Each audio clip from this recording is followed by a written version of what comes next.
আমার আবেদন রাখবো তারা যাতে এই বিষয়গুলো দেখে তাদের বিরুদ্ধে ব্যবস্থা নেয়।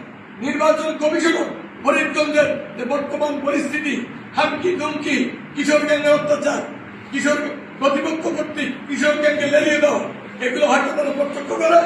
আমি আশা করব নির্বাচন কমিশন এ বিষয়ে ব্যবস্থা নেবে। তারা নির্বাচনের উপযোগী প্রহসন তৈরি করে তারা যেন নির্বাচন করায়, এটা আমার নির্বাচন কমিশনের প্রতি আমার আবেদন, যেন সুষ্ঠু পরিবেশ নিশ্চিত করে নির্বাচনটি সম্পন্ন করা এবং ইতিমধ্যে আমার জানা মতে 25 তারিখ থেকে তারা ককটেল নিক্ষেপ এবং বিভিন্ন বাড়ি বাড়ি গিয়ে আমার ভোটার সমর্থকদের হুমকি ধামকি দিবে এবং যেটা এখন অব্যাহত আছে। এটা যদি অব্যাহত না থাকতো, যারা তাদের হাতে মাইর খেয়েছে তারা তাদের পক্ষ নিয়ে তাদের পক্ষে ভোট চাইতো না।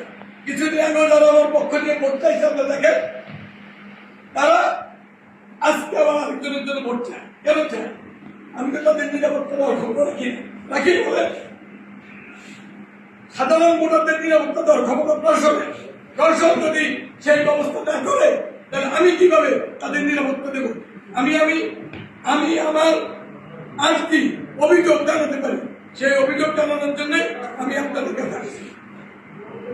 যাই হোক, আগামী নির্বাচনের পূর্বে যাতে এই ধরনের একটা ঘটনা না ঘটে সে বিষয়ে আপনারা একটু সজাগ দৃষ্টি থাকবেন, আপনাদের লেখনীর মাধ্যমে এই বিষয়গুলো তুলে ধরবেন। সকলকে ধন্যবাদ। আসসালামু আলাইকুম। আল্লাহর রহমতে জয় হোক।